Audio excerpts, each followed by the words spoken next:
नमस्कार।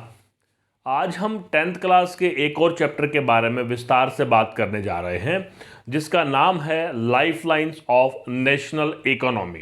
इससे पहले वाले चैप्टर में हम लोगों ने चर्चा की थी, डिस्कस किया था कि किस तरह से किसी भी देश की इकोनॉमी वहाँ की इंडस्ट्रियल डेवलपमेंट पर डिपेंड करती है। इंडस्ट्रियल जो डेवलपमेंट है उस पर इकोनॉमी का डिपेंड होना, उसी तरह से मिनरल्स का उसके मैक्सिमम लेवल तक यूटिलाइजेशन कर पाना भी डेवलपमेंट का ही एक घोतक है, डेवलपमेंट को ही चिन्हित करता है। इसी तरह से हमने उससे पहले पढ़ा था कि किस तरह से किसी भी देश जो एक एग्रीकल्चर कंट्री है, वहाँ का जो एग्रीकल्चरल डेवलपमेंट है, प्रोडक्शन है, उस पर ही डिपेंड करता है कि नेशन की इकोनॉमी किस तरह से वर्क करेगी, किस तरह से इंडस्ट्री का, मिनरल्स का या एग्रीकल्चर का जीडीपी में योगदान रहेगा। इसके अलावा भी इन सभी चीज़ों को, चाहे वो इंडस्ट्री हो या मिनरल्स का यूटिलाइजेशन हो या एग्रीकल्चर हो, जो एक सपोर्ट करने वाली जो चीज़ है, सपोर्ट जो चीज़ करती है वो है ट्रांसपोर्ट एंड कम्युनिकेशन। बिना किसी ट्रांसपोर्टेशन के या वेल डेवलप्ड कम्युनिकेशन के हम किसी भी देश की इकोनॉमी की डेवलपमेंट के बारे में सोच भी नहीं सकते, क्योंकि इकोनॉमिक डेवलपमेंट डिपेंड करती है इंडस्ट्रियल डेवलपमेंट पर, यूटिलाइजेशन ऑफ मिनरल्स पर, एग्रीकल्चर के प्रोडक्शन को इंक्रीज करने पर, और ये सभी चीज़ें डिपेंड करती है वेल बिल्ट ट्रांसपोर्टेशन पर। तो इस चैप्टर में हम ट्रांसपोर्टेशन और कम्युनिकेशन, जिनको लाइफलाइन ऑफ नेशनल इकोनॉमी कहा जाता है, उसके बारे में विस्तार से बात करेंगे। तो सबसे पहले हम बात करेंगे ट्रांसपोर्टेशन की।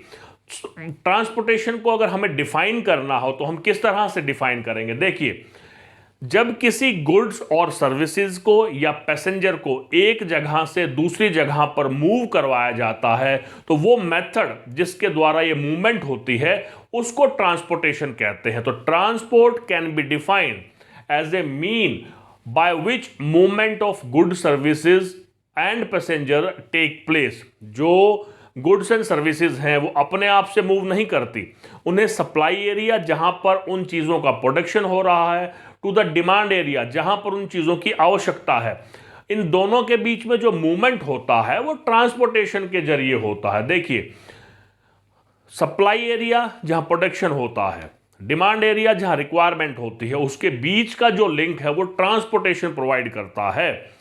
ग्लोबलाइजेशन, देखिए ग्लोबलाइजेशन का जो प्रोसेस है, जिसकी वजह से आज सभी देश आपस में ट्रेड रिलेशंस कर पा रहे हैं, कल्चरल एक्सचेंज कर पा रहे हैं, वो ग्लोबलाइजेशन पॉसिबल हो पाया है फास्ट मूविंग ट्रांसपोर्टेशन के जरिए। हमने इकोनॉमी में ग्लोबलाइजेशन के बारे में डिटेल में बात की थी कि किस तरह से किसी भी देश की इकोनॉमी दूसरे देशों के साथ उसके जो रिलेशन हैं, उनकी जो इंटरडिपेंडेंस है, जो उनका आपस में लेन देन है, चाहे वो टेक्नोलॉजी का है या पैसे का है, इस तरह से जो ग्लोबलाइजेशन का जो प्रोसेस है वो ट्रांसपोर्टेशन के जरिए हो पाया है, कम्युनिकेशन के जरिए हो पाया है। डेवलपमेंट कहाँ पर डिपेंड करती है? तो प्रोडक्शन और उस जो प्रोडक्ट हुआ है, जो प्रोडक्शन हुई है, उसकी मूवमेंट पर डेवलपमेंट डिपेंड करती है। लोकल ट्रेड और इंटरनेशनल ट्रेड। लोकल ट्रेड होता है जब हम अपनी लोकेलिटी में ट्रेड करते हैं, अपने देश के अंदर ही ट्रेड करते हैं, उसको लोकल ट्रेड कहा जाता है। तो लोकल ट्रेड में भी ट्रांसपोर्टेशन की इंपॉर्टेंस है। इसी तरह से जब हम दूसरे देशों के साथ दूसरे देशों की मार्केट का इस्तेमाल करते हैं, यूज़ करते हैं अपने प्रोडक्ट को सेल करने के लिए, तो वहाँ पर भी फास्ट मूविंग ट्रांसपोर्टेशन के जरिए ही हम अपने सामान को वहाँ तक पहुँचा पाते हैं। तो इस तरह से चाहे वो लोकल ट्रेड हो या वो इंटरनेशनल ट्रेड हो, उसमें यातायात के साधनों का बहुत ही ज़्यादा महत्वपूर्ण रोल है। इंडिया की अगर हम बात करें तो इंडिया एक बहुत बड़ा कंट्री है। एरिया वाइज भी हम 7th नंबर पर आते हैं। हमारे देश में जो लैंग्वेज का डिफरेंस है, सोशल और इकोनॉमिक जो डिफरेंसेस है, इतना ज़्यादा होते हुए भी ट्रांसपोर्टेशन के जरिए जो रीजनल डाइवर्सिटीज़ हैं उनको ओवरकम करने का प्रयास किया जाता है, और पूरे देश के प्रत्येक इलाके में वो सब चीज़ें पहुंचाई जाती है जो वहाँ पर प्रोड्यूस नहीं होती है, और जहाँ पर प्रोड्यूस होती है वहाँ से दूसरी जगह पर जहाँ पर रिक्वायरमेंट होती है वहाँ पहुँचाया जाता है। तो transportation plays a very significant role and rightly said the lifeline of national economy. हमारे लाइफ को कंफर्ट करने में, हमें एमिनिटीज़ देने में, सर्विसेज देने में ट्रांसपोर्टेशन बहुत ही इंपॉर्टेंट रोल प्ले करता है। देखिए, अगर हम मीन्स ऑफ ट्रांसपोर्टेशन की बात करते हैं कि ऐसे कौन कौन से तरीके हैं जिनके माध्यम से एक चीज़ को, एक गुड्स को, कमोडिटी को, सर्विसेज को, पैसेंजर्स को मूव करवाया जाता है, तो तीन ही तरीके होते हैं। एक तो थल माध्यम से, यानी कि स्थल माध्यम से, एक जगह से दूसरी जगह पर, जमीन के माध्यम से, लैंड के माध्यम से। तो land transportation, means of transportation में पहला क्लासिफिकेशन है लैंड ट्रांसपोर्टेशन का।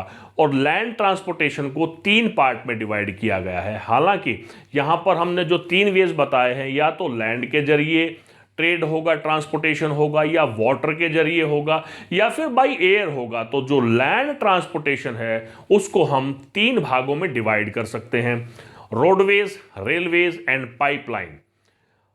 रोड के जरिए हम लोग छोटी जो जगहें हैं वहां पर इजीली मूव कर पाते हैं, डोर टू डोर सर्विस होती है। इसके बारे में हम विस्तार से बात करेंगे आगे आने वाले लेक्चर में कि क्या इंपॉर्टेंस रोडवेज की होती है। इस तरह से जो रेलवेज का नेटवर्क है उसको बिछाने के बाद हमारे देश की जो डेवलपमेंट है उसको कैसे पेस, गति मिली।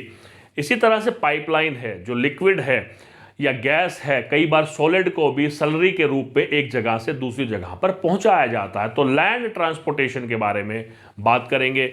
वाटरवेज, आज भी पूरे विश्व का 90% जो ट्रेड है, एक देश के दूसरे देश के साथ जो रिलेशन है, वो वाटर ट्रांसपोर्टेशन के जरिए होता है। ये भी दो तरह का होता है, एक इनलैंड होता है, एक ओवरसीज होता है।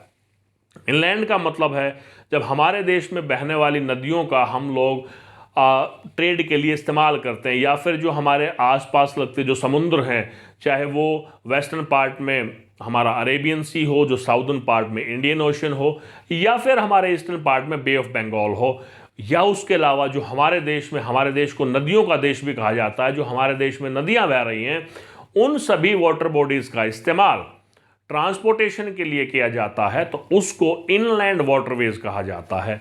दूसरा होता है ओवरसीज, जब हम समुद्र के माध्यम से दूसरे देशों तक व्यापारिक संबंध बनाते हैं, उसको ओवरसीज वाटरवेज कहा जाता है। इसी तरह से एयरवेज फास्ट मूविंग ट्रांसपोर्टेशन है, एक जगह से दूसरी जगह पर बहुत कम समय पर पहुंचा जा सकता है।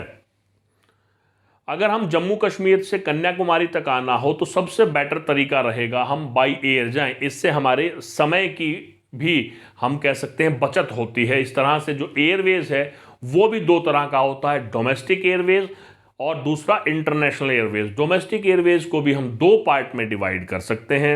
एक होता है पब्लिक सेक्टर, जो गवर्नमेंट जिसको मैनेज करती है, हैंडल करती है। दूसरा होता है जो प्राइवेट कंपनियां करती हैं। तो इस तरह से डोमेस्टिक दो पार्ट में डिवाइड होता है। दूसरे देशों में जाना हो तो हम इंटरनेशनल एयरवेज का इस्तेमाल करते हैं। अब देखिए, ये ट्रांसपोर्टेशन का इंट्रोडक्टरी पार्ट है, हम इसमें इंट्रोडक्शन ही लेंगे, बाकी हम लोग डिटेल में आगे आने वाले लेक्चर में बात करेंगे। पहले जो ट्रेड था या आप कह सकते हैं ट्रांसपोर्टेशन था, वो लोकल लेवल तक सीमित था। आज साइंस में जो इतनी ज़्यादा डेवलपमेंट हो चुकी है, टेक्नोलॉजी का जो इतना बूस्ट आ चुका है, बूम आ चुका है, उसकी वजह से हमारा जो ट्रेड है वो देश की सीमाओं को तोड़ करके दूसरे देशों तक जा पहुंचा है। दूसरे देशों की मार्केट का हम इस्तेमाल कर पा रहे हैं, वहाँ की टेक्नोलॉजी को हम लोग हायर कर पा रहे हैं, हम वहाँ पर जाकर के विजिट करके उन चीज़ों को समझकर अपने देश में लागू कर पा रहे हैं। ये सब फास्ट मूविंग ट्रांसपोर्ट के जरिए हो सका है। इसलिए ही ट्रांसपोर्टेशन को लाइफलाइन ऑफ नेशनल इकोनॉमी कहा गया है कि किसी भी देश की जो आर्थिक स्थिति होती है वो इस बात पर डिपेंड करती है कि उसका जो लैंड ट्रांसपोर्टेशन है, वाटर ट्रांसपोर्टेशन है और एयर जो ट्रांसपोर्टेशन है वो कितना वेल बिल्ट है और किस तरह से वो कनेक्टेड है सर्विसेज पहुंचाने के लिए, ना केवल विद इन द कंट्री बल्कि कंट्री के बाहर भी। और इसी तरह से कम्युनिकेशन भी एक बहुत इंपॉर्टेंट रोल प्ले करता है, ग्लोबलाइजेशन में भी और ट्रेड में भी। तो इस तरह से इनको ट्रांसपोर्ट को और कम्युनिकेशन को बिल्कुल सही कहा गया है कि किसी भी देश की जो डेवलप्ड इकोनॉमी है वो इस बात पर डिपेंड करती है कि कितना वेल बिल्ट नेटवर्क है ट्रांसपोर्टेशन का एंड कम्युनिकेशन का। तो इस चैप्टर में हम लोग विस्तार से बात करने जा रहे हैं दोनों के बारे में, और इन दोनों को क्यों किसी भी देश की इकोनॉमी के लिए लाइफलाइन कहा गया है उसके बारे में हम लोग चर्चा करेंगे। ये इंट्रोडक्टरी पार्ट है।